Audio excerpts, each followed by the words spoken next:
o tatou sports Talanoa ia fiafi la solusu fitu le nei o November ia o tulata tu hol fai o le masina ia man masina mulmuli a fofua mai ia o mafuila ia lua o lua sumafa ia o nevo o toe au ai mail matou pase tolu le fionga ia fui va pe foi Aumua ia po fia lava e mo mai ia nei a fasalonga ia fatalo fatui ia te to foi wa mai anga luenga nei aso malo lava malo afua malo le ngā lulue ia me se foi nei whanau ia onga ia oe whiolo whatapena tua wā ia sifi po ngā luenga foi ala fiafi ia manu ia tele ia tō whasau ni atu ngā luenga o le fiafi ia e mo nei i tula mātou te whatalo whatuai i ne whapoponga o lau pokalame o le sports Talanoa ia malo fui Aumua ia so fu mo malangi ma Toleafoa ia me se foi lau fionga ngaftasi ia fui mono mati nanai ia whatalo whatui foi le tapo inga malo tato atunu i tupu mai ia me se foi o tamamti na matua ia o le lolo foi ia lo mfanau ia me se foi le no talo foi la fainga ringa tofi le tua mo la tu faltua so se fata fai taulang ia po fela foi o mau mai tanto po kala me tu e fio ne la ia fata ro fat foi ma fa filo tu to la fo e me se foi o fio nafkas ia me se foi o tato tu ne tu la fiafi ia malo foi na menga solo ngol neas ia faftela vatula fo mana no ia pe foi lo fionga Aumua le pe ia ma lo fatu lima malo fatalo foi le ia malo to nu fia mole tele nganga faftai tatou sponsors ia sa le lo so nanga Tulafoa anga le tatou sponsors ia ele mafai na tu sa tatou pokalame ve aso Tasi ia masalo so sistemi ona watule tatou sponsors lungo le tatou pokalame ai mole tele nganga faftai me teo ia fa pe foi Tulafoa ma Aumua faftai ia e ko fa po patuai pe ana matu smatu fa talanga i ka ko sponsors umangai il ko lango sua malko so soangi fai pea o mai foi e ui lava la uma kausanga ia e lo si ia lunga le ma kel konfo e alu la lo kausanga ai sau lunga le lango sau le umo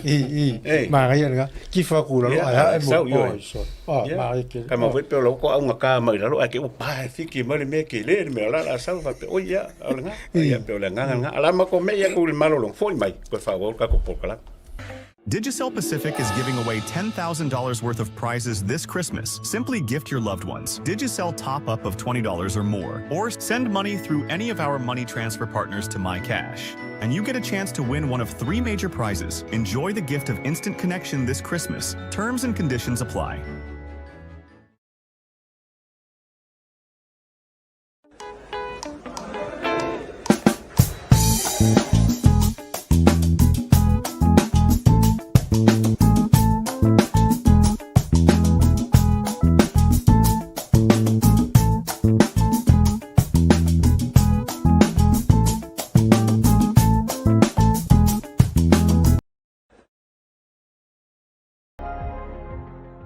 ia il te foi mela al tato pokalame ia le fanga solo atu ia fai ngo pokalame foi o talonga sa fafenga ia alom fana foi fai ngo le vai aso o fe o ia ka ko so le asiat Aumua ma fui ia o lenga mawatala o vai ko foi longo penga to fai langi revo si mai atu so i America o so engala se fo le o kalo fa le fa ma ele o le ngongo kai ma maori me o si i ri nga senga se wala so ya o longo so maku le wala se kulang o ya fa pe ai la malanga fa ka sia la o ki si ngo so ri Paulo me ka so maku le o le fa fasili le nga fasili me le komegi me ka lungo po kala me le va so le o ku fa mai le fa fasili misa pe mfenge ko lungo le kwa fe ko le fa fasili nga si mai mo me la ku fa mai po le me ke le mama lima Toleafoa yo lengo fasile o kia o ya ko fa o le mea nga isa mo ko fasile ngia o mam ele mes se po ai ale fi fasile mai ke manga o ke sa peo e ke soya o ngai fasile me la o ia kia o la ngai i mama ka malo o ko mai yo e penga ai lo mo ma o kale o le si ma ia set. O lo winga falling me o lo ngungu ka ko ia lo ngungu ia si mea ia ka ko. Ai pe a fai lo malanga I fa fo lo winga international ngungu ka malo. International ngungu ka malo al ka ko soli. Ol me ala ko. International ngungu ka ko solo wa. Soli. Ai national ia le ngungu ka. Ma in bele ninga o lo la shakal me saka. Malo. Ia wa ngolonga. Em fai vengo fo kwa o ilunga I alo fia ngofo I tulangan o le fia ngafkas o ku uan kamaya ai ka kiri fa mawa I mo se kai me fa mawa ya wala van ngafkas ya wala vai fa mawa ya ko ya musalo pe yang sa ngoko le fo ya lo poron ko ro kungale ai ko nga fa se sala le inga le asia ngale alu so o amerika ki ai ka ko ya ol me fika ko fika nangale la voi fai mai ia pira lanka mo pira pekelo ya fai mai sa wa si mai ka mai la ya me la le de ta ko fai o singa ma ya pi o mo le ngo si mai ya le si vai ka mai ki mo ho ngai ka mai ki na yo a ko lua kanga kai le o ka ko lo ya wa ke le ia certa o kako feife au le a pasta white ma pira ma pekelo o le la ku o feife am ka ko ni alo malanga I Amerika alo ngoinga e le mea le au nga ma le fofo lo fai e pira o le si umu Tusiana Beach Club in Rental si umu versus Maris Rugby Club Samoa ia man malo si umu I le lusulua I le lima ia ma le tatou pou final ia na fto le Fire Rugby Club ma le na waka New Zealand man malo na waka New Zealand le lusuiva I le lima ia se fe mesulu se ngongo ro tamatua I le taalonga ia la sulu mata I fo taalonga la stona I la fusulu finangalo I result o taalonga ia mo sa mo wala no mata lunga le live le tatou radio Samoa to fo le nga fa tai fo I le radio Samoa ia sa mana fo ia tele o mana fo yo ta alo ni si fo yo alo mo fa na o le si tu langa mai tau atu tulafono fuimon o le mai tau atu pe yo au fiti au isi sa fa faita o le tournament langa o mo ngere weekend ia ai ile tulai mai ia le foi la na final foi le au le mai sa mo te patas tasi le au faita fo mai sa mo le o sa o ia e va tu foi le nga fa tai man fa malo ile telefone au na malanga mai a mese lava au tato tu mai sa mo ia fa pe foi le fionga al presidente ia le manu stiti ma le lana lau ia tu sai foi mal fa mo la stona le sa ma ora vale to tele o la tu sa fa pe na ona ma ua no mo to lango fa mo ia fa tai wa pe o le nganga le sa mo la no e fa kalkal ngo ia la fionga foi le presidente ia le malu se mo siti ia le fa ia le tamusanga ila nganga mal fa mo le o malisi e fa nga ia le te to fitu le e tapu e fo ia ka lengi along fa na ia ngata fo le e mo wai ia le va ngo fo ia si la ia fa ia onga tato ka ko fikulanga malanga mai sa mo ma mai mo fo ma vai a ko e mo wai ia ngalo fo mai fa nga so so ngi ilanga au la pikia wa ia ka singa mbala oceani ro mangi ai le e molia kwa ia ka ko fa ka sposa no ila usunga i se o mai fa au football fa fianga ia malo a pe o ia le voleva fa ma popo mai au le te patas o se wo mai kia fa malo la vai le sunga fa fianga fo i tu sai ole ia pe o te defending champion el kausanga ren ke ngi o tamo ia ole pe va vai con nga solo ngo final se le o mai tam fainga fel tamoli ia ini o malo si ma e ko foi la o fam kalanga il kala ale malu ring fa me ka ko omu e kai pe o me hoi ia nga ma ko fe ma ko kanga ko lo ngale e ki ma ko le fe ka lo nga ma fa au lo ko ma ko ia lo me la fikia mai o mari pu so le i tu langa le mo moni le lam le voi la mai tau atu. Ia ile whaingo fia ia le tamisanga nea. Ta tonu lama e mese la fo ia au malanga mai Samoa. ia ma au ne o ai fea ngai au ia malanga mai Samoa ma au to tele nei New Zealand ia au le uma fai ole au afiki ia au foi la ko ia arum fa na Samoa to no New Zealand e per fa fengitana le o tamisanga nei ia le situ vole mai tau atu le sa ma o foi fa no foi le sa no foi president foi fa Talanoa foi le tio Samoa o le ua sila le afionga president mana na lau a favor le a mu se malai tele ia le teto fitu le ale maris mana tele le fofonga pa fa pe e o tu e fa mo le man mo mitinga le ale afionga president le ale malu mana na lau ina ia pifi foi lunga le si level le o tamisanga le o le si mele mai tau atu fui maumu ia e fua i au ia ngo le i suanga champing ia ole o le patasi lunga le final cup ia wako le plate ole sa wisi ei ia male paule e o mai fo i le au afia akwa fo i le fa ia ole ka mai ia o au mai ko i kalapu i ala fanga fo i ko e ka mai le ma ngai ke le ole nga so longo ka pe nga au au fo i kalapu mala fanga ka ko sa mo ngu ku ia wa ole mangi au i ko kongu ka ulanga wa pi ola ka pi ka ulola ka pi pe malo se ko kongu ia o malisi ia o pia la fanga la o maroon ia o vaiala o moka o au mangi ia vai ia lo ole mangi au ko kongu ole wo mai au ia mai ku ole o se tasi me o pikinga mai lunga le i le matamata le ta alonga ia le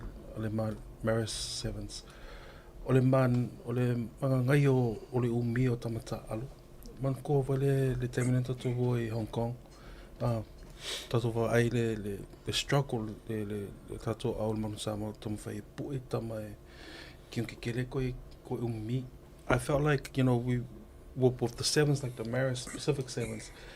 It gives our selectors more options. Yeah. Sala o si tama fa na o ia pe o ngi Samoa le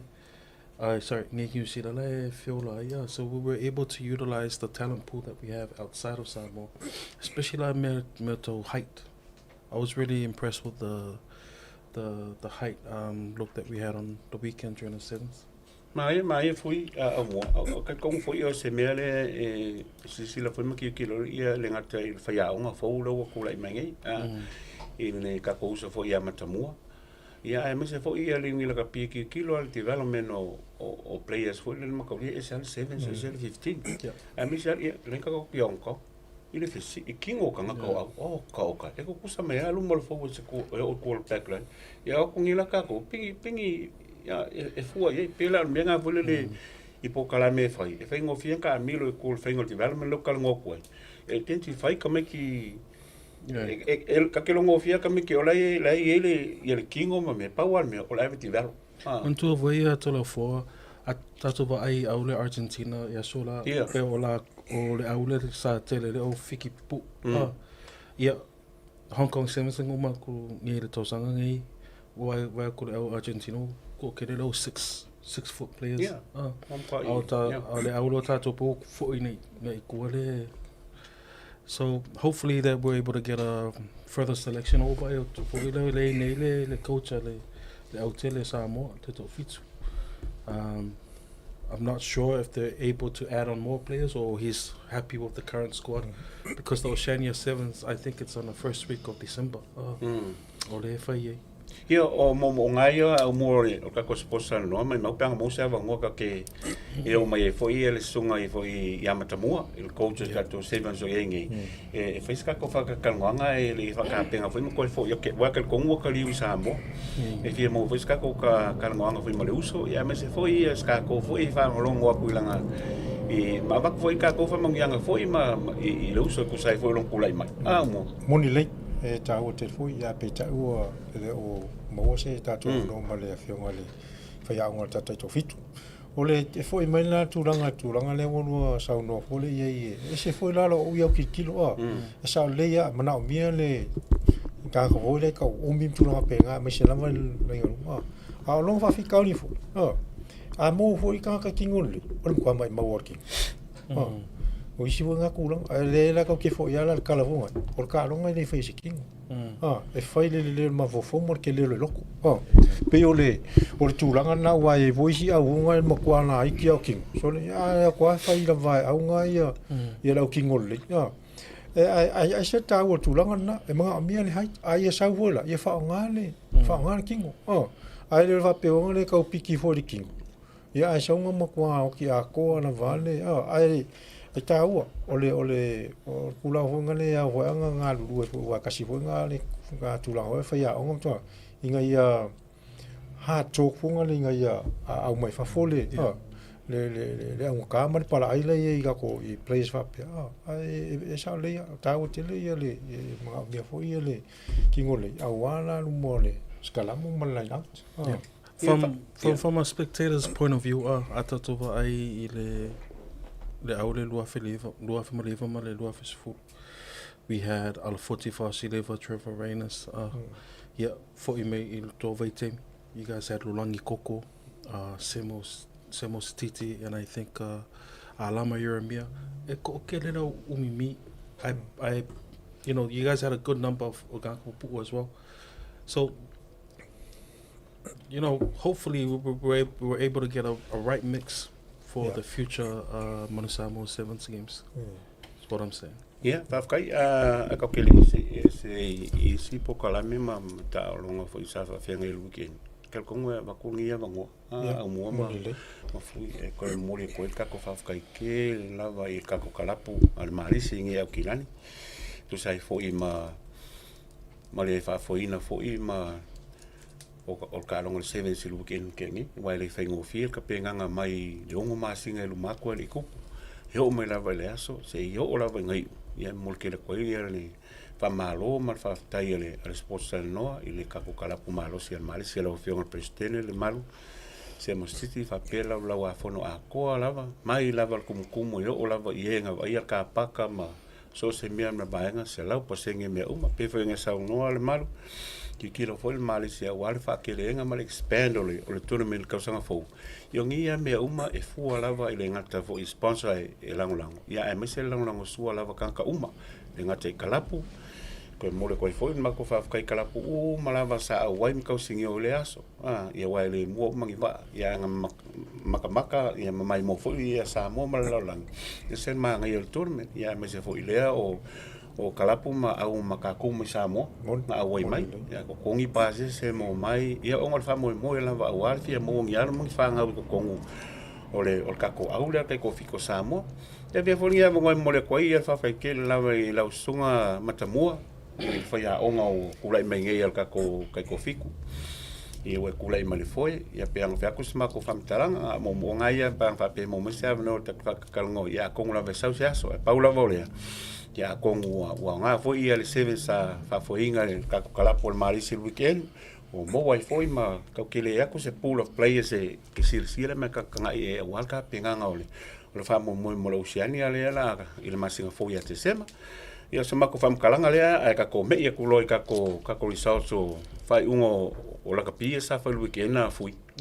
o dato international fixtures e mo le talongo la kapia sa whapenta alo Australia mas kokilangi man malo kokilangi le lusul fitu i le sultolo Australia. O le talonga engelangi ma Iapangi sa wawa ai le mololo o Iapangi i le sufa ai i le 5 iwa engelangi. Talonga ma welese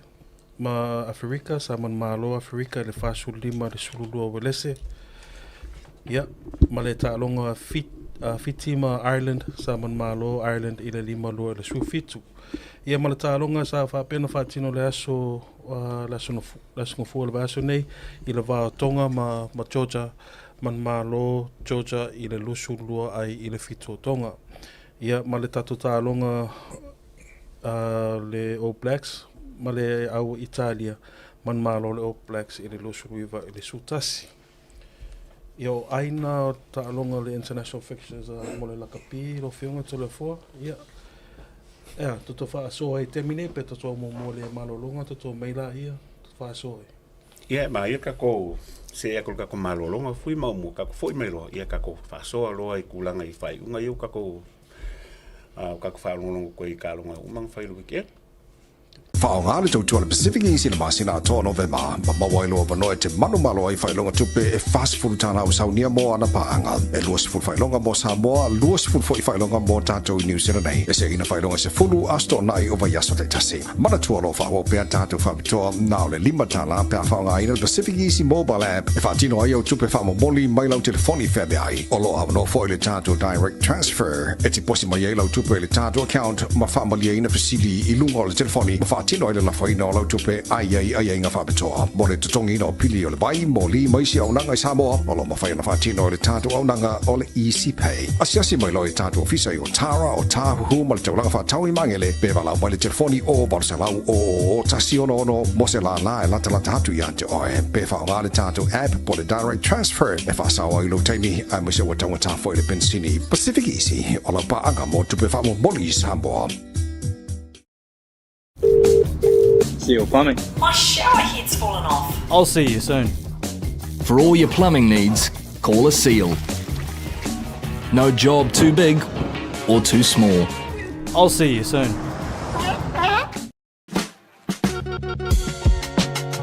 There is no better way to support the 685 than to buy locally sourced goods. Here at Tasi Market, owned and operated by Samoans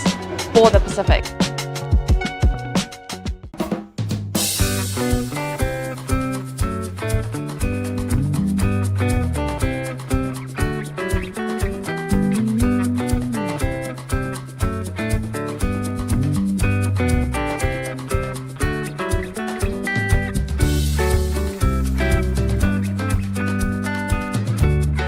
Digicel Pacific is giving away $10,000 worth of prizes this Christmas. Simply gift your loved ones Digicel top-up of $20 or more, or send money through any of our money transfer partners to MyCash. And you get a chance to win one of 3 major prizes. Enjoy the gift of instant connection this Christmas. Terms and conditions apply.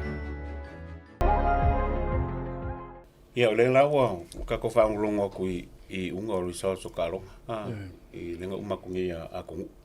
ma ia ka ko faʻasoa ma ka kalongo I kalonga kai kasi ia foi ma ia le kalamairua ko pongponga ma le fionga ia Aumua le fo sulu fingalo na ngolo fo ka makwai o kalonga ia ko kwa amaka maila le talonga le Australia ma skokilangi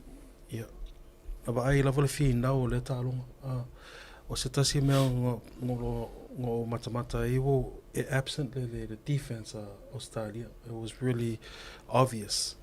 Yeah, ma le injury o le alo le o Samoa o Joseph Swari. Yeah, la surua manatu le talo. Yeah, ele fai mai se fina ngalo Aumua. Ela ia makamaka ia. Ia wa peo ele ia se au e o ko kongu fa peo ko e fai inga pe ai peo I ka ki lo separation for the northern hemisphere ma le southern hemisphere I kulanga la kapi ma le make up le kulanga I o fingol kalong fucking ia lo ka ko vai sa le ya fui all defense ngam kwa expose la vai esko ke langi defense Australia le Wallabies ia le ngata foi le ia o second 5 le le alo konga le ka alo mele au skela nga punch me ko kongu nga pe o ia nga ia wangi ia me uma pe nga fa ko coach ia e fu ala vai I langa au lo ia mal game plan e fu fo ia mo ia ole tulanga na ole si tulanga volen ka ki ole ka alo le wo ia ole so kila ole sa speed le wa lo sko kila me le physique ko kanga ava pe fe ko alka ka kingo kele le mal kingo mal kanga ka le kingo le ki e ma lo ka kingo kele e pe ole o meanga alo ka ko ve ku la wa ia pangi ko kele o ka ma fo ia me kongul fo wiki o ia la fiki ka alo mai ai ma nga manga ia la ia pe ole o va vai fo ile I kam fa ia ko engelangi mala ko finga wa ka pe me umale e manga uma au ia umange ia tua sumange o kalonga umange ia le mo lunga la ko malo o fa inga ali me se mana to Aumua o le malo le engalangi wo ende la ko losing streak there 5-match losing streak by beating Japan. Most of these teams are playing towards the end of the year o wale tausanga le la so fa ile le so au engalangi ne tosa tele le le pressure ngai le ngaka fa ya ya tamta yo ngai lo ko fa pe ma lo ya pangi ka lo ngole o pe ke o tuli ya mafa uma ya ile wa le ngaka ngo mai va ya sola ia le aula ngila ya me se vole yu ile coach unga le o ka lo ngal coach le Steve Bothbridge kele la le se avenga lo ia fa ka yo le ka o ya pangi o le fesi fo la ne ku mo aya Eddie Jones awa mo ila va ele lo ho inga mo ngi ma lo ya pangi il kausanga ngi o ila esel fainka ya ke misano fainka ke nga sek Eddie Jones o kele ku pele sengi ale ole o ika ko ke kilo fa penga ile ila lungome ole saula va o ya lewo ke misano mo ko ile le ya manga va ko manga mai fa for ya ngala ngi langi wo mo karo wo se malo wa anga fa inga yo ke misano le unga fo ne ole fa ya ngala a ngi langi e pe ole o kulanga la nga fo ngai pe o kilo ko fo ka ngole ya tukut lava ia laula ngilangi chonga meshe lava o ruma lava linga we ka ngilangi le ka ngole ma ya pa awai lo le ngilangi o le speed fo ila o ma ia ma sa o ma ia ya pa isa le ya a fui ma mo ya isa le wa o ke le fa ia inga ngilangi lo fa ka yo lo pro ki la ko lu lenga ya yeah tries but man South Africa again what a strong team Aumua le so kanga i ka runga nga ma rosi kele ia la o Afrika meshe lava lenga ruma Afrika pe ole la upenga le Afrika ola ko lenga ruma po la ko forward sa ole o se ia o kele fo ia le kele le problema la ko vale la ia ole o kele nga karango mai le yumi la kapi me se fo kama kwai ka alo foi ila o le se ngi ko sang si ngi fo fa ya pe ya ka kolo o kai mingi ole mani ia o kai mingi fa ya nga le se fa ya nga se fishing al wengal kai mi se va nga la Afrika o kele fa ya ole o lungole lenga fo le ole ola mano ia o ko fo i memmal le ko fo ole kulanga nga le fo ia le whakakaranga fo ia le ngira kapi fo ia o le se ia me se fo la ko saporas makanga kai fia kalo ia mone manga kua fo i tulafoa ma fui mo o i perka nge malo si soka ia Wales o la kapi la vale le passions le ale ngula o la ko le kalo ai mo i faile o soka ai le ngau kele ale la kapi kele fia ia Wales e pena ko langa nga vai ko o kau malu e due la vai ele kem san fo de si mele wa fa inga fo ia wa so tulanga ia o kalapu fo kele ko kalapu o tulanga kau seling pe o si na tulanga fo le bole o ko kukusa fo le la ko kamisanga le iman la ko le ngira pi pe o kele la nga o kamavonga le o ai le fo la se kula vonga le o la fa ma karipungi o la va o mo a pe o le kula o tukut la vai la ula Afrika Tulafoa ia sa le ya awai e pe o fa ko i awa se longa la vo fa inga ko ma kalonga ko se kanga am silingi al fa ya o silingi le play a ma lo la ia flow ko ia i la ngonga nga kai mi mal malo e pe la pe al ka mo ro ki lo el coach ia kel ia wa foi kulanga ia ka ko ia va vai foi le record kel ni kulanga le coach le mo kwal le ke mi finga malo ma ia ma pe me nga ke fe ko la kala wa a malo la ia la okay ai o lo la ke mi fale kongo ia kule me foi la il coach ia nga foi me fa pengi wai mo wan foi ia o me ai ka un kilo ye o kilo amanguia ia le a fale kon ia kia you always have to look at the west side of things e kilo la ia a fa inga ia ka inga la fa ai o plane fula ia ngo fa plane o el kulanga mele awang ia kilo players po la ia kusia lima ia ki aquel kongo foi penga foi ako penga sa ngo foi Aumua Ia au foi Wales ia o soka sa. Ala ka pi ia Wales. Pi o Engelangi o soka e halu fa solo a. Ia a Wales. Ia aka ko vai foi ele vem ele fa kusali ka ko ngi si le ko kele players a Wales la ko mal le leo. O play. Ora si la me le ke local convoki ke le Wales. Ia wa le o le ko le si la ko si ala ko ma. Wa ka so la nga me ki kilo ila ko. I think it's about time o ka winga picking ka ko coach sa. Yeah. Vai fora le standings o aula kapila ia o le Sili Africa, so me ma Ireland, so me New Zealand, number 5 ia France. If you look at Oliver ia where's in the top 10? Yeah. Yeah, Oliver foi sa more the top 10 maybe because of isa kutu ngi kusanga. But if you look at the top 10 teams, you're looking at South Africa, Ireland, New Zealand, France, Argentina, Scotland, England, Australia, Fiji and Italy in that order. So, we're seeing the results as we look at it on paper. South Africa 45 and Wales 12. Tato me le ta'alonga lea I le va Ferrani ma Argentina. Tolo fitu aia Ferrani I le lusu tolo Argentina. O ne ta'alonga whapea ta whina lava right to the last minute of the clock. And come for Argentina go a famous comeback, but it was a bit too late. Yeah, that's your feeling ngalo. Aumua. Yeah, o aungi. E se le ma ngai o kingo au ye lu. O falangi ma Argentina. Ia wana ko ia wa ole wa prepare kele la ula a falangi. Ya, nga ko wa vai ka lo New Zealand. Se la va ole le o falangi o le faanga le la ko speed ma se vo na le hite la ko fo ki o ruma la ko rana si e faanga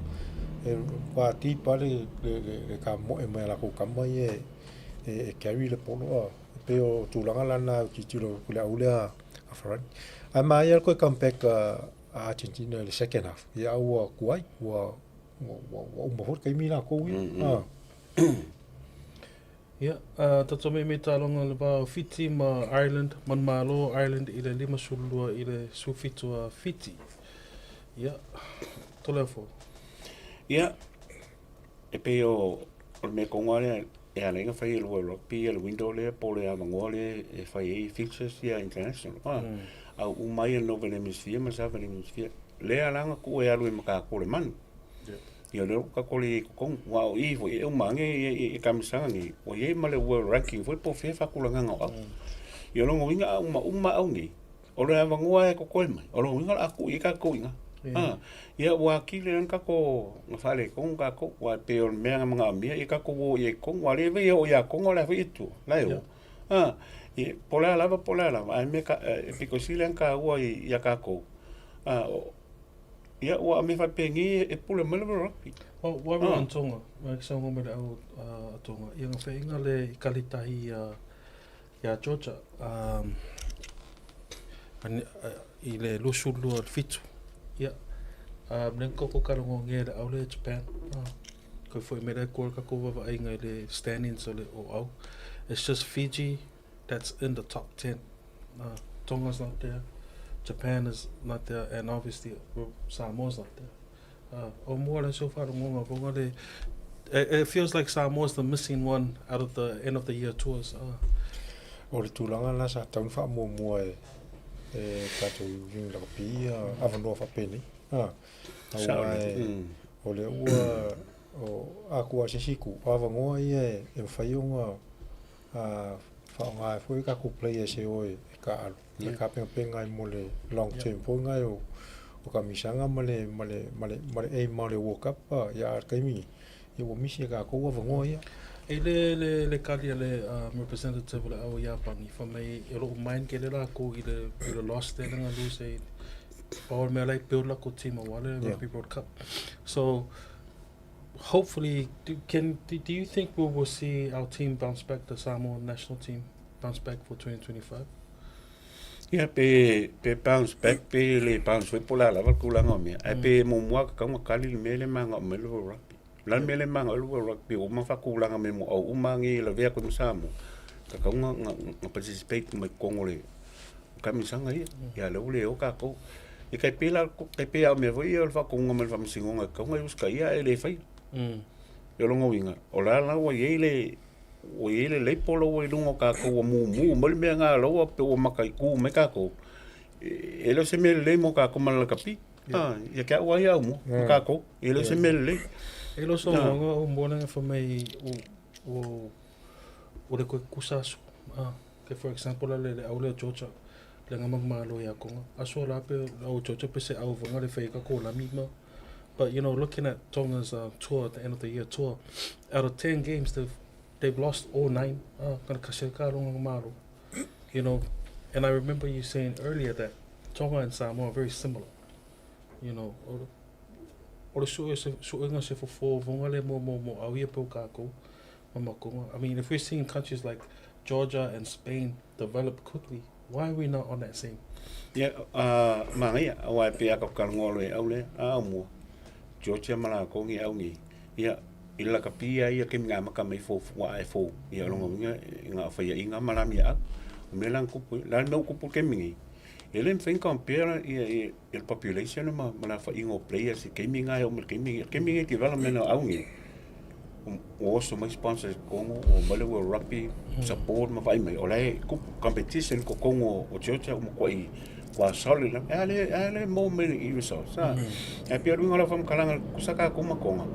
o yungi la ike ka ko e kakau of course ele mfinga compare ka ko ya kula ai olai lo umalolangi the potential ka ko players aka ko sa mo ma konga mafai ka ko e o ia fiki ka ke mafai ka ko compete lunga level le e pa ola me o lalo i lunga i le kepla le kaunga nga vai po a me e kaunga improve le vale o le mea konga la nga le kupunge i wai kukusaka ko linga ka konga ma konga pat ai liso konga le tua o ka ko lo tua o al mea le poko i konga ma vai family me le family wo ropi wa nga sa ule amo sa ule funding sa ule li masu o nga sa ule funding ole situ la nga foi le e ka koe fo i lava i le developer usal mele o i kako misi lava ngo e tua ai asia ongo o le develop development o ki lo le develop ya ole ingi play se e fa ka ngo le malang ya pe ole kulanga nga le o ka ko o asola o kulanga nga le sa ye ka ko sa ye au yo Georgia Namibia Argentina ma kai mingi o le la o lunga o ngole o le fesilia o le ku fesilia kwa le sports tano wala nga luenga ye ko kongi la uri wa nga nga le ole le malang mai le skupe wala nga luenga ye fai kai mingi pe fa le um kwai fa le ko ngol ka ko kapi ale anu kupe ko kongi ka nga kangi ka la fa nga renga ngi le mo kwai le kwai fa le ko ngol ka kapi o le sili la nga ai fie foi la kupe mo fie ko kongi board members pe fa la ko fong o le ia lu malanga la yoi o le tulanga la nga le sili ko ka ko yungi la kapi o ese lo yoi o ese ko ma avaku ko ma le leanga ka ko ka pinga ai au mai ngisi inga ka le mo inga ka fa maongi inga ia ko fo ia ka ko ka pile le are kai mingi wo ka kaulonga fa me ia kulole fa le kongule o fa le kongwa o ka ia kongol po fa me ia se oko ka pe al kala ko mo fa me fa me iwa usara re fa kala fa me iwa ke le kupe ke al merega ku fa me wo ki kupe ka ko wo le kupe ia ke ia fui ma fa fo me fu sa mo ele ma ia ke am ka ko ia kulang kusal mera la ngi ka ko ke pelo para ngi la ka ko ya maka mai ko square one ole la ko ya maka mai ka ko la lo mea ya maka mai la ka pi awa ole me mongia pingo fa ya ko ka ula va ya ka ko pola ka ko si ka ile me la fa me lo rock pela ngo ngale me le fandi ola la lu ska i menga ia ka ko ia lu tu ia lu mang sa mo ko ngol me le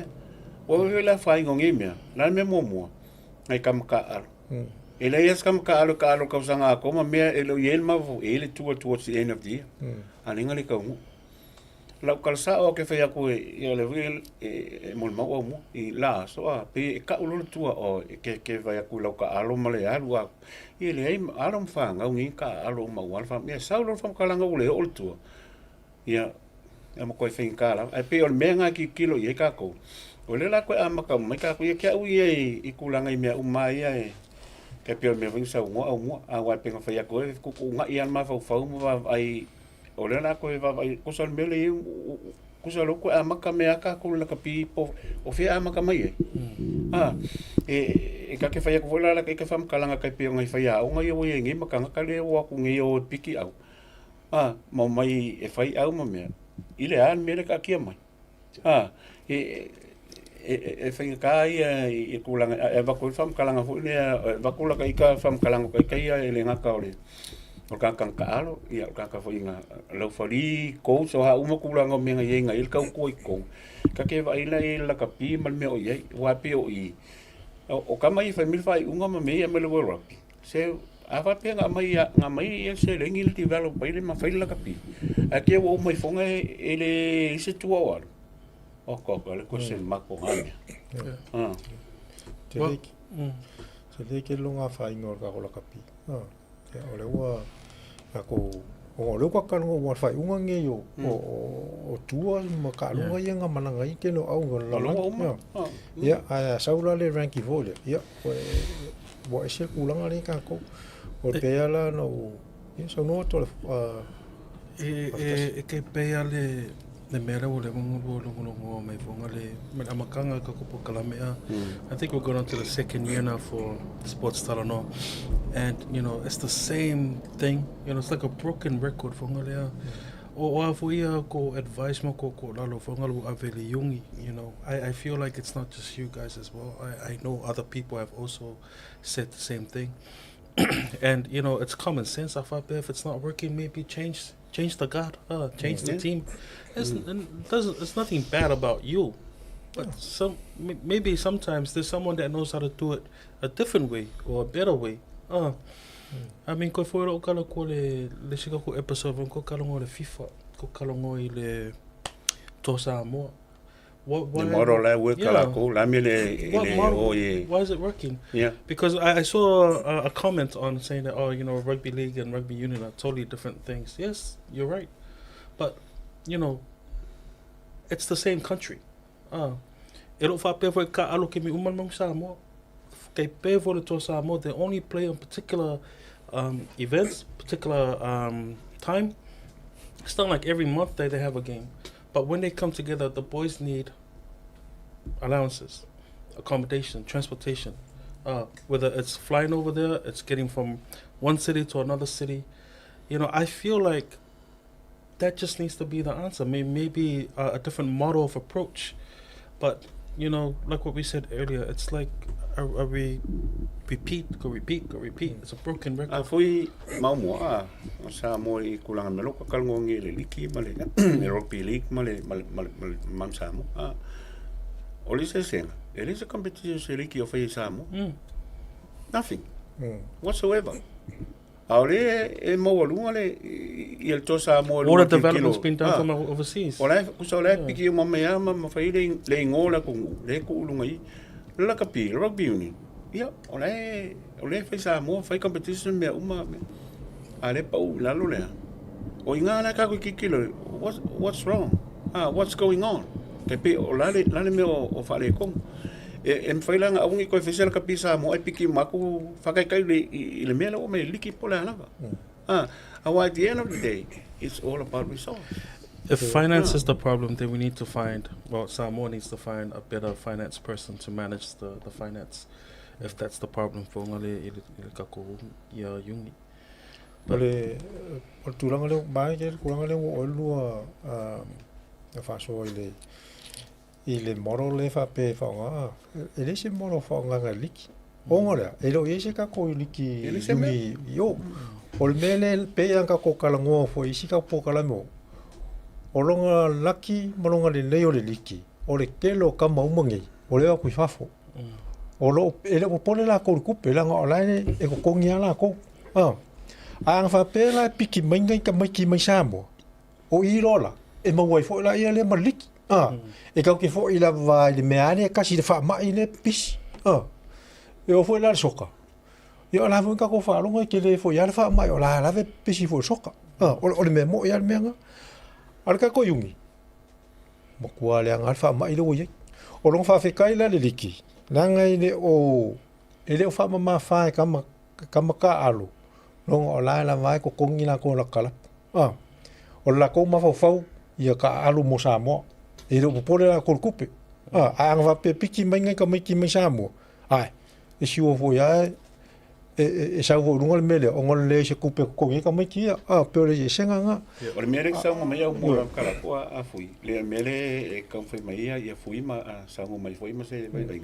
le moro le kalunga kui sa e ui lava is competition of Samoa le moro le e fai la koko so le moro e fa fe nga piki ko ka mai ki fa ma fai le au ma manguia ma le mele fai o le mai le kupe vai fola ia okay ka kalunga le i la ka piungi o le mai le funding mal rugby alu Samoa fai development ali diki le se me nothing o le soka fu la wa ka ki le kalunga ki le soka o le fai mai le funding mal FIFA ali Samoa ai folinga mai o kupe e alma mea ai ele o il performance ilunga ile o mela nga le silinge ke le ka ko polar kula ava pe ka ka ile lau mo fai ko ia wal me ava pe ngi o le ka ke nga lu fa ka se o mo fuia ka ko fai ko nga fai inga we need to change ka ko ma fa ava pe fai o ka ko e ka suia ko ile ai mule ke ku lo lima ke lu se mins ka sui ia ki ko lo ka sa fo ele o nge ka ko mo ka mai kene ka mai sa ko fai ko kam fa nga fenga maybe something I pray that you know it'll get solved ai ka ko me loi le ka ko fa so mun muri ai li la ko fa so mun muri le molekule ya telefo pe molekule nga fa fa le fenga le malu shanga alu ya me sa ko malo Wallace malo mal faltu ya rosa it was I for le men's 15's breakthrough or player of the year ia le mai mosa mo le ko ma la langia ko fui mau o se ko ma volunga la ia le ko langa ko si le e ke pia me ka ko Samoa o inga ma o le kuai ave ia le ka po inga me ma le fasingo manga ka ko ma fisile le ko me ia le lava foi nga ka ko mare ala makanga mal ka ko ka kalmo foi mal ka ko la lo me se foi ka ko uso me se foi ia ko a o Wallace ia wai umangi ia long kam fai mal fa mo ngi ka sa vai ia le wo le mal melo mo e Wallace mo ko ka fe ngai e mai le fus ka ka silingia monile Olo Silfia or Wallace had to compete with the South African first five Sasha Finberg, English winger Emmanuel Faye Waposo, and Irish centre Jamie Osborne. So Sititi is now the 5th All Black to win the award, which was first handed out in 2015. So congratulations Wallace on the Blue Sports Talanoa. Yeah, tatou tulu ta'alunga New Zealand ma Italia. Lush kuiva New Zealand sutas Italia. Ole tele o complain o kanga. Kama o boring ka alunga le. Hey. But olo wa ia mai kau as a spectator of vonga le maka kalunga and as a fan of the All Blacks. I feel like you know, the boys were tired. This is their 11th game since August.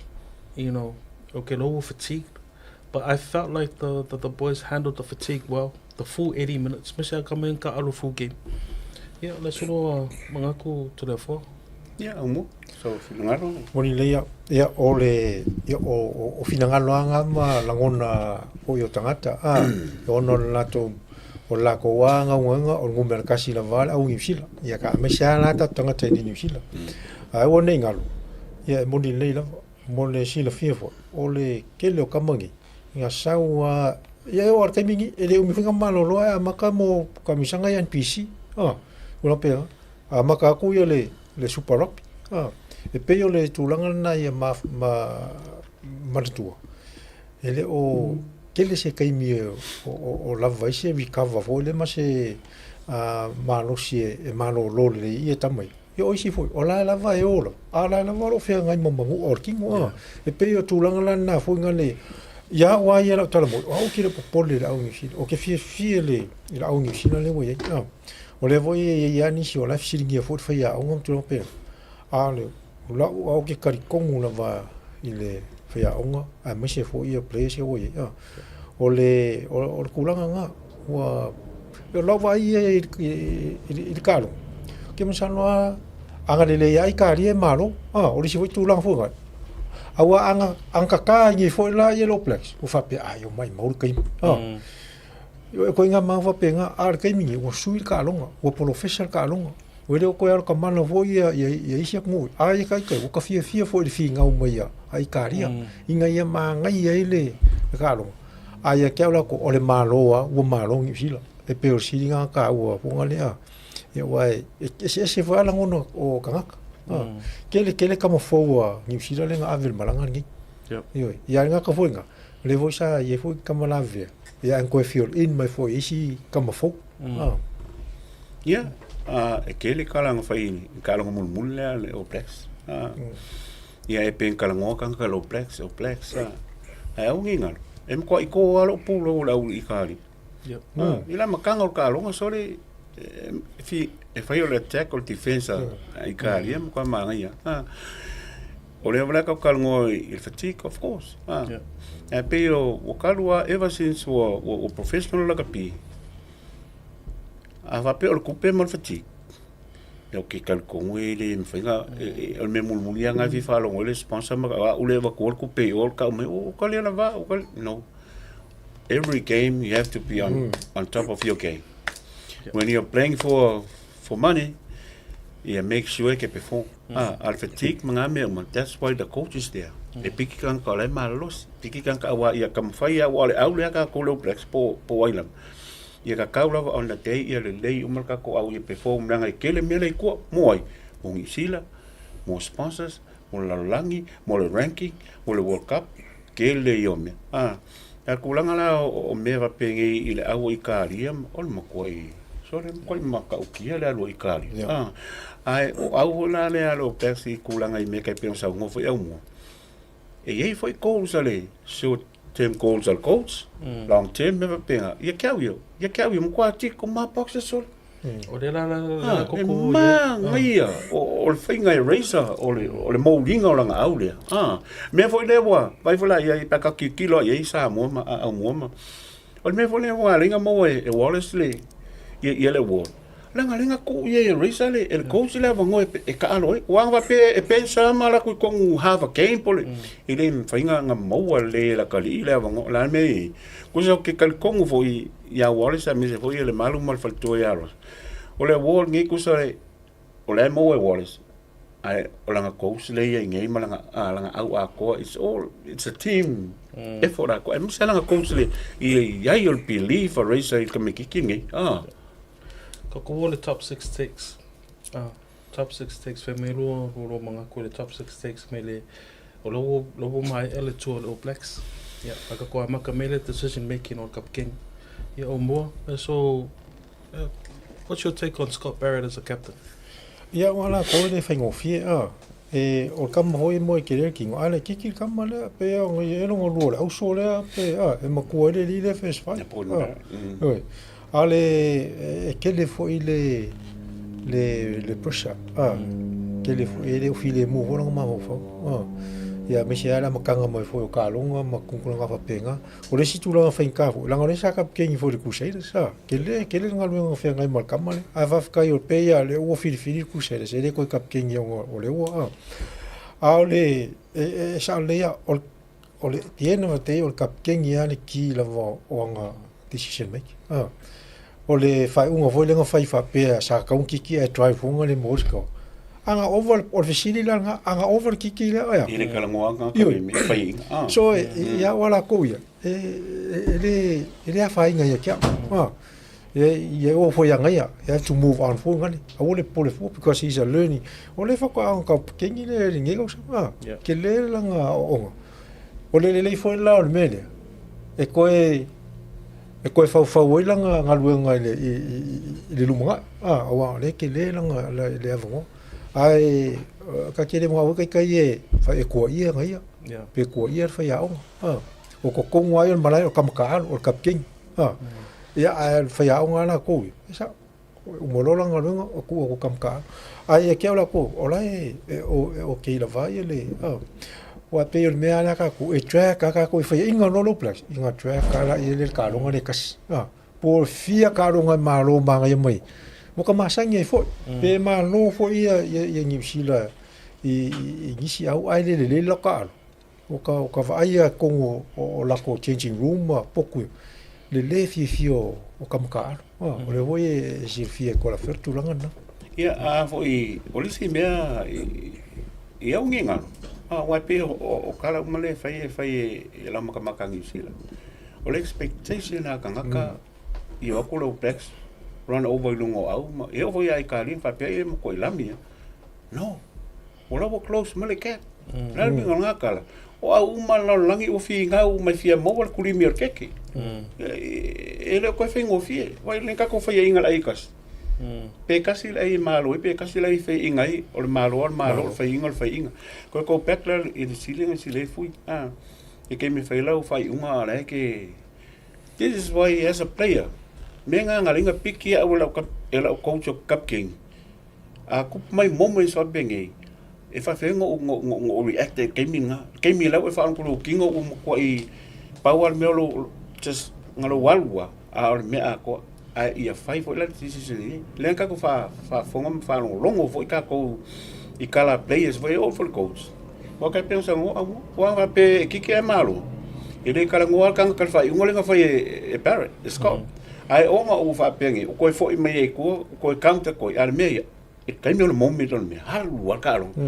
e le na ko fo i el cap king i parrot at the same time que le vole le na el coach wa e fa penga uma oferta so mai e kilo e el coach e kilo e o as a player when it comes when e saulo que me fai ka le me o nga kiri ki mai e ke me que le fa lo la coach e fai ala uti se lunga pace ngol mele e ke vai lu Aumua le la ko me le the second take stand out players give me three players from the All Blacks that you felt like were standout players and why? Name three. Ia Aumua kamale o Wallace. Ia kia wana ko ia o le ele I fa pera vanga top le form kamale. It's always ia a fika la ia le rating up and rate mai ele pa u wale rate 8, 9, 7. Yeah. O le 9 na le sa ya ale o kulanga ya orisia ka ya kia ora ko ya o kamale afa o roika ya kasi nga ka spaka nga kile yele ya la ula ngi fila go vai fola skol ka no mai kari ko fie ya i la fa orisi kama fie kama le wo chot kasi nga ka mo kwa le kile lo fa long facility ole kamale le ko kampeka o le o ki fifi ye ele lafo ia nga decision making le lafo ia langa timing ole ya e look for work aru kamane anu le space lo mo le polo ole poko kamane pick up le linga mal space kamo era ngai o ngai players nga akakule ko ya ko le fo le kamaka alone about Jordan. Remember when he was first selected? Because he hadn't played. I don't think he played Super Rugby. He did. He did. But it wasn't enough games. Yeah, because he came back from injury. And there was a lot of people saying that, oh, why is he on the team? Yeah, you know? But results speak. Toleafoa, your three players. Yeah, you can't say the same players that he's mentioned. So and why? Ia kia ui oke pikia ia le young properly Williams Tamaki Williams mo koi ia kia ui mo koi ke o kasi nga kulanga mal ka meki le player nga mo ke loya raisa fo ia il mouringa me rau like o ka meki kasi le final tour ngi ka meki ia kia ui ko kulau ia Aumua ia asafo e kasi ui le ka nga ka mo koi ia ko ke le ale Stand man ya Cody Taylor. ya ko le Taylor ai pe on ka ki kilo po ai kanga ka ko lua ma Taylor le la mo ku ya sa ko pila esta wala wo lo umma le ka longa ya ko po ka ma sa po ko vai po ka ma ro travel out ya e ko ke le mea e foi me improve ka un improve la ko gi me all round game asa from kwa kele ke wo ye ole o so ya sa ya le loka ka ko le ka mo fo yo Patrick Tupulu yes ke le o kala ka fa me o makua ma la ka ko fa i performance ka me ale uso koi ngai ye foi le mafo nga linga piki race ye le uso makua le nga ka kengi le blues o le experience me uma ya ai langa carry malava a sa usole e le ma se gain lai ia ma Clark ke lo Clark nga or fasifilo ka wai longa kulanga al fasifilo folinga kwa ko ia lo polo ma ka ko sposa no la kali ilanga ia mi sa polo i high polo kick off ai oso lunga ma lang performance ai me se la pa se ko nga lo io pe o le vango wa me o tu fo le ele nga ka ia solidify lo position ele nga ka fo nga ke pe a maka suli ma maka pe ke bench pe awa aka nga ia ko isa mo i le suli malaka alo maruses ia makama foi un fo mo suki ma me o mo ko ile ia la volka un ia so titi ta o mo ko amisi a ko a ole a ka o teri foi ole ele ka i ke le manga ola ke ngofo me fa penga i ka ngoi kongol malai ale nga ke pens ia o i kulanga me ia fai o i lo ya Wallace e ka walunga ia wale ke mo wala ka ile ia le wole e wai ele mo o makanka olisi o kari foi o skamale o maktele e kasi nga kam e se finka ki nga po ia mare kurso le ko wa ko si ko lo e ka longa le ma i fole Argentina e po le nga malo e pe ola uianga ki kilo ye yalo fo i wa e si le ma ke kusa ma mo ai pe o ma ia ka ko ve ko le ye yalo sa mo le fi nga ko mo le me before we go on to the third take judging from the young players who can go Kalamoi, it seems like the All Blacks are in good hands for the Rugby World Cup in 2-3 years from now. And do you guys see any other area within the All Blacks, okay, like kicking, that needs improvement? Let's look at the first fives. What are your thoughts on David McKenzie, Barrett, Bowden Barrett? Yeah, wana ko ka male le Barrett ai experience fo le okay ko avenga McKenzie ngumresu onga le leilanga running game yo ko le fo la le sime o wa mai ka ngoi le kiki le po ka mo le McKenzie ko le le ke le lang kiki po e cerca o le o kiki o scoa masala ele wo si fie ko la fo ole pe tu langa ki fa fili mai ngumer si fu a pe ya ole ko ngau si le ko au mai mo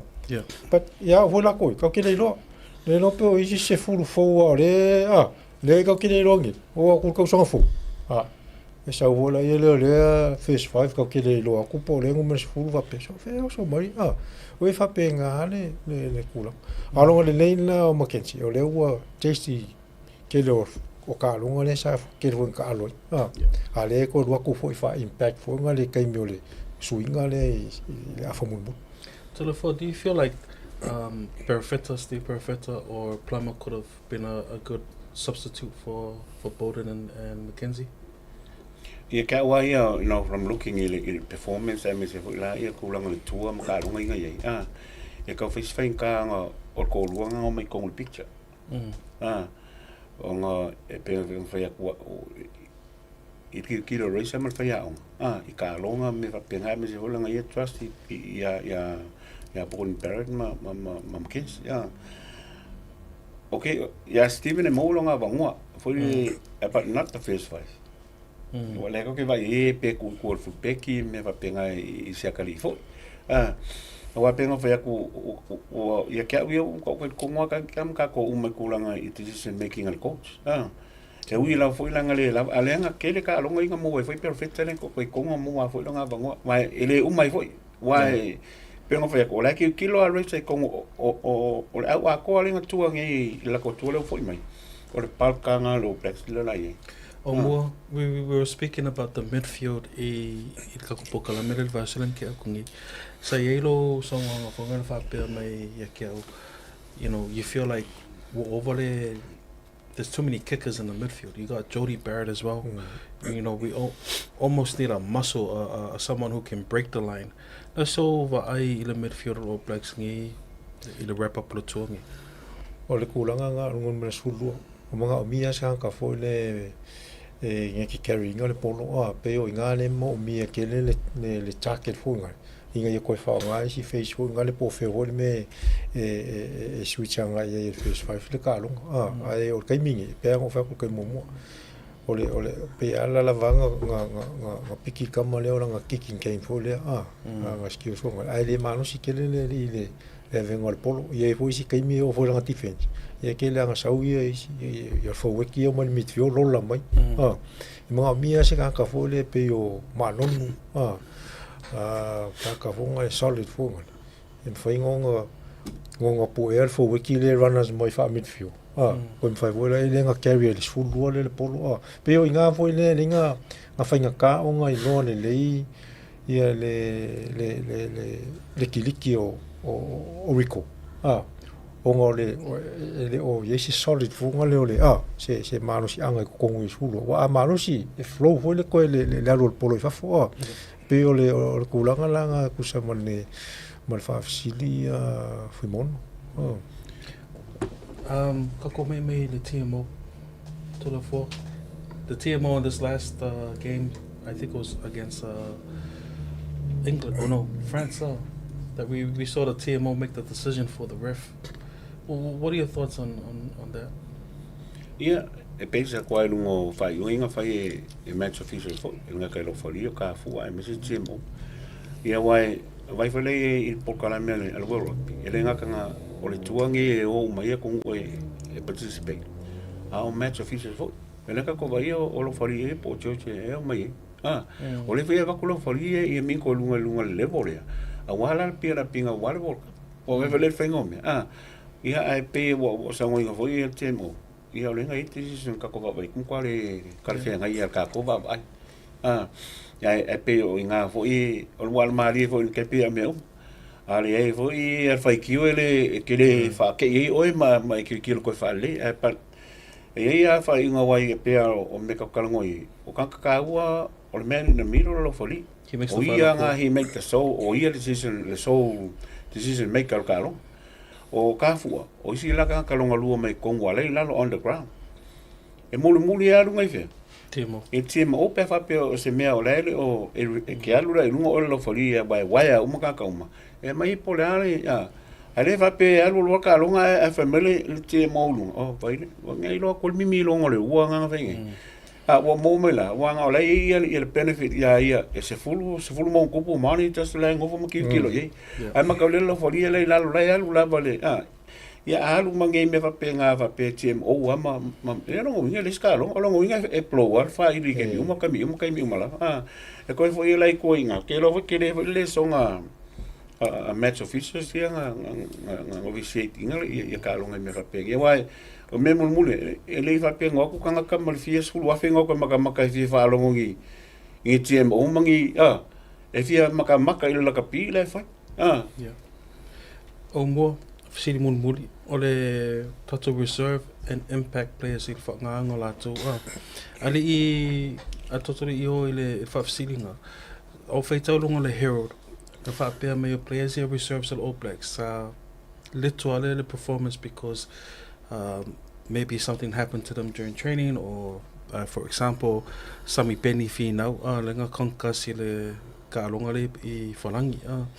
you know, it was a major disappointment for one of them. For the Carling Several Reese, like underperforming as well, and there was Ethan de Groot. He apparently lost his pace and momentum, leaving questions about his future. in the black jersey. So, going back to the reserves and impact players that come off the bench, that's all. Do you feel like it was utilized well during the All Black tour? Yeah, ole mai o kaimi va ko kongo le faya o malanga management ia ka ko ia folia. Ia subsia marusia ia kongo impact ka manga yo kaimi nga va ko ia masi na vala ngai luma. Yeah. Mo struggle va ia fale kongo na vale ia skala mo au mai ka alu mo place. E va kongo ofa au mo Pira kai o Patrick Tupulotu a força faço o colocou com aquele ar swinga banga ia kaimi ai e ka o aquele le fai le fingo swinga o afape ya wana koia afape lau ke loanga fole o lai le ia le lunga le au au fongi o ka mo faka wa fape fole o lai la malo o ngai se kongia ngai koe a fai se vanga o ke le sko kan kolore ava ku kong pe ko sul minguke ke pero mele ko por coach en alangi yo pero me ko por coach en alangi ava ku kong ki polo o le ala le ki kamale la ko le folanga pe ku langa la nga ke e ser ke le fa le kong fa ya o ku langa yo ona ko fa un fa yo fa ngo sap si avec kong aya va ya ko e fa le kong ho ganga ya mai ko a su ya e ka o ke le ia fisi le wa fisi le fuimon mai o kel kongo va pe o lo piquer coach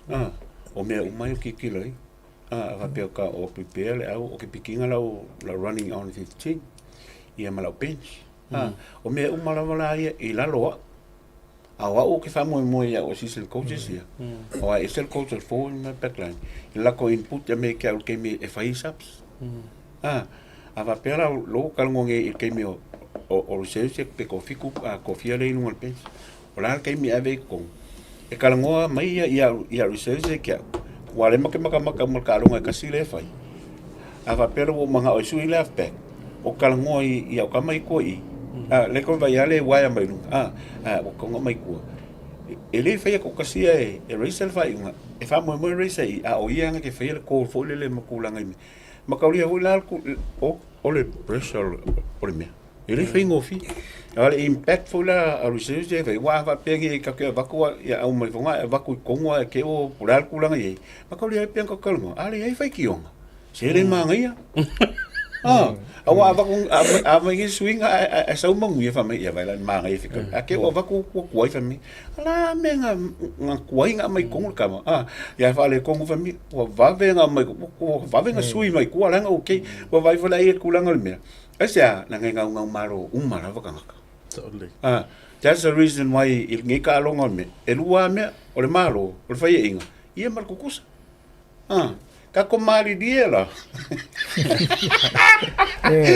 O le alme o iai. Ia o le nga ai o le fa ku kuanga lava o le fai aonga.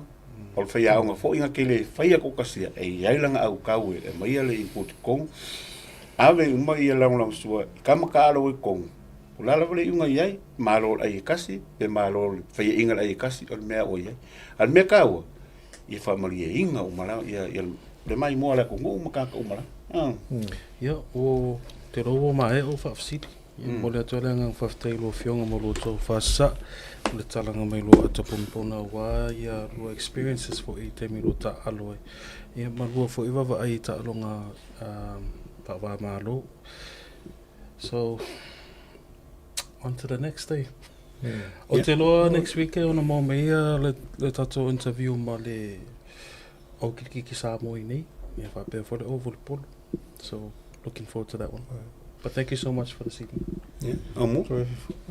Moni le toi foi mai lava la ia se tala foi le tatou lakapi a Samoa o le ia ona tou ia. O le pe fai atu e moi foi le ka ke tala ata foi mo tau so aya ora ko ka un fa me se ia ka ko po o fisiri fo e se no nga mai se ka ko si o le eninga ka ko la kapi yo o le pe a se o nga fil ka ko si o yo wai o ke le angime ole ngau na ma sports Talanoa mo ka ko ka fo inga ia le au la tu ia pe ole o ko fo I mai nga so o ia ka ngo fo le ia ola ko ia ba ka nga ki kilo ka ko la ka piungi wa ka nga o se lo temine ia le ka ko lo wa fo ai o ki kilo wala ia wal melengi pe ia ka ko kala ngo ia sola I ka ko pokala pe ia ngo fa ia o la kala le sa fa ia ko ke mo ko o mele ga ko o lo ku ngale mo ko ia mo well, alo vola kalau, I do agree with me. Song me sui, you know, whether it comes in a form of renewing the entire board, whether it comes in a form of like changing the whole management, it needs to happen. You know, ke pe meling song me ya Toleafoa, o vola ka fo I complaints. You know, avangi complaints or feedback o tatou tangata. O le mea ngai fau si ele au le se au skaka ko kasi le se au fo si ainga o le au le kungu. You know, we feel that pain when a pea fe inga le au. We also feel happy pea mangmaro. And you know, to share this table with two of the great legends like yourselves, I see that pain pea ua maingi. Even for it me look faʻasoa in maka upure winga ka ko aula ka pi. As for me, from my point of view, I'm just a spectator, I'm a fan. But yes, I'd like to see an improvement, change. E kera lava me alo ia mawhauwhaunga o tatou tamata alo pea tāpena mo ta'alunga. But the one thing from this year, o le songoanga le kapkengi a Theodore, you know, I think it was the first game lenga mangmalo e. Lenga mention e lole, financial. And I felt for him as a player. You know, lo ka au ka male le say ringi issue problem. It's like you know, I feel like the boys carry a heavy burden when they have to think about that, other than the game itself. But you know, we could only pray. Because at the end of the day, they are in charge of the country. They are in charge of everything. Okay, fui. Mai foi le fa malo foi ma fa tai mai pokala ia o ke le fo ka ngaka le fa pe voi e ka ke lo pe masang ia o ka lo ngau ka lo e nei foi ni si foi o ila to foi ia pe lu vai so talwai ia o ke ia o ka ngo mai foi si tamale fa pe ia fi la va o mo le va ngolonga si o nephew ia o ia sa o ko ngir pa si mai o sa o ka ioi o le fisiringa pe ko kominga pe ko mo mai ya sa fa ko e fu fa malo fu mano sa I fu ye I si vo ta ma fu le ngau ya u fu fi o mo le mo e ka lo si la ko ka I fu I ma mo la o pe o nai me ya la ko le fa pe fu le a me o mai ka fa pe ye nei o po ka la me na ko yo por ka ko ka ngol me sa o yo and we well, we'd be lying to ourselves. We're happy with the situation. All of my quick pelo nga me. Afa pe nga ke ka me ya Aumua pe Toleafoa pe Asiata pe even myself. Why are we talking? Why are we complaining? Can you seriously ask yourself, are you happy with the situation that the Manu Samoa is in? If the answer is yes, then you're totally blind. But if your answer is no, then you understand. So, you know, pero so ia from kalanga ngai the situation. Pe sa ulia. Ko ia ola ko pe le voice fi Toleafoa. Ko kalami. Pe fai mai olo kingolo kokolo ango ale famau. Pe fa mo sa wole le ai. Awangi amai ko menga ai fai le mesa. O ngi masanginga poangi me kauoi ele ai. E ka kia uma ko nga me. Po a foi kulanga kawalo e ka asa wa le fa mau e ya wole mai I fai le mesa mai le le fai ngole langa ole ka kongule sports Talanoa o le manga ile o alo mfanga ai mai se fol ka ko ngu oi e mai se ka ko ngu langa ile ngalo lava o yo skama ia ko ngu wa ka ko fa fangu ai nga uma riva kasi fio mai ka kai ole la foi mo ni mau te le ni chota e pe ole o tulanga na Ia, whamaro ako Aumua, whamaro fui, ia Samoa, i lau whafonga mai. Sa lea, ia la fui mako kakalungo aku mal faʻasoa i ko whafonganga mai foi. I tūlanga o iei, ngā solonga o kālonga, ai misi alngi kālonga la kapi, e pei o kālonga lea wau iei, i kalonga foi ma wha kumkumu i ele lunga whamkalanga, e le whapea foi la kuala rolo, i eisi kālonga umalawa o lau kausinga o i alam whanau Samoa, ia pea o la kapi o kalonga ngi, ia o ngole whaka mai aku ia tausinga foi wha whaavāo mālo, ia mi se fo ia kalapu sa i kai kofiku ma sulima me whapeana. Ia sa lei, a koi fo ia ka kōkala ngoa fui ma umua i ka kōkala fo i lea sposano. Ia walawangi e whakamala lu wala uinga. Pe wala uinga o e o kamakaalo. I ave a ko iei lo ngau ma lo whamaongi i lo wala uinga lo korengi me umewhai. A whai o le whai aonga, ia ngau i o ao. Ia kulanga ko finga wa waku e ma mai whamangianga la ku. A vai foi o oil board member ma o ko ngofo i ko lau ko ke whaia ko. Ia la kapi ma lelei ma whale ko la kapi o ia ko. Ia ma ko aku lalo ma le faʻasoa aku kulanga me. Pea ma ko ka. Se a nga foi mo me o whai kionga o ngi whamkalanga e whai. Awa ale sau kalanga ia ka ika mo ka whaalongo e ele ka kele koe kūmaro se ma koe kauwhi ngau ia koe whaalelo kangaka. Au ka ki kilo folis kangaka mo kele fi kilo ya omu kele fi kilo ya fui ma kulanga i me whapengi. O ke vaia ia kia ule meo kue au vai o whaila ungaruen. Awa manguia au o manguia o ma foi kulanga me o mai e lu e kalkongo foi al whamoe moele ma le ngangale i a fui vape foi au mua ma le sposa noa. Ia la foi lau mai kau mai Samoa i se mako upu o le kau kangaka lau whaafonga ia le o le ngangai sports no o le whaasoa. Le vaku foi le mako foi mangaku ma le mawhauwhaunga ma kulangi mea umalawa. A whai o e mai mo mai o le board member po o le whaiaonga o le kamkaaro. Ia whao ngā mea le whaapasi mea le au ngā mooi. Al me ka oi e kulunga malai e whaakingo mai kulanga mea. Ia le whale smakalungo aku ia ke oi me. Wa lorangangi. E ngā mea le e mo ke manga o ia. Ia aelo langa. Pio, sao, pio, lalo, lunga, lalo, lunga. E whapenga lunga, ia ngā wave le whape. E whapenga la lunga, e sou whape la lunga o le whainga malanga lo kako ia ingi. Ai aka ko hoi lalo. Au ke ngofoi lalo, ku lunga. Koe ate, au ai arwa, penge, whainga lunga. Mea ka ua, ia leilo mawawhau, ai ma malo loko. Tulafono, o ke loko e fo i mea o kama next week. Ia, langa le fio kui Amerika i kukongi whare ainga ko. Karusia si ngasi show. Ai ke ro e o ngwhai mama fo ngi ia se ate pea. Ia. Mama o me malanga koe asi e su mengi au mama ale mau ai. Ale mau ale me nge. Ia. Au ai. O ke menga o ke fefe o ke moi nge wa mo se ia o mo se ia fia mau me nge. Ia, o te pose o le whale le pipi. E mau ai aka o le whale mamangi a Samoa. Ia o le ngā. Whawhkai kele le koulang sua mal ko whafonga mai fo i le whasoa ko fwoi sposa no le whapoponga le aso so lusu fitu le novemba. O kako koulaka ko folki si masi. Ia ma ka penga pe on sa no fui e Aumua. Ia o le vaso foma ko whakakalngol ki kiki. O la mako ave ese maripu lo la ka pika kia i. Ai saulo lungu malka molmulumu. Sem, la umar kulanga e fai e kulanga kiki o mo kwale le Samoa kiki le Aumua le ska mai kiki le fainga le lape fo le mai ia wa o me le Aumua pese ya ia la ke ale ka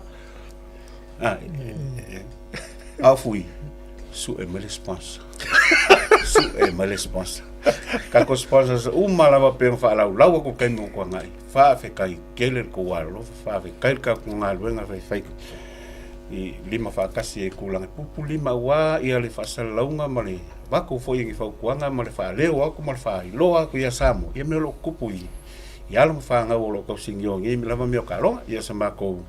kala kule Samoa i mangu ia kele lava fa nga malo longo ngi fiafi lo fa ungol neva ia ka ko filo il verso fo ma ia fui ma Aumua ia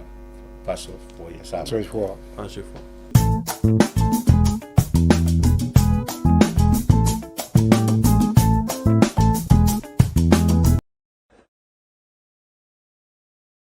Home or gaming with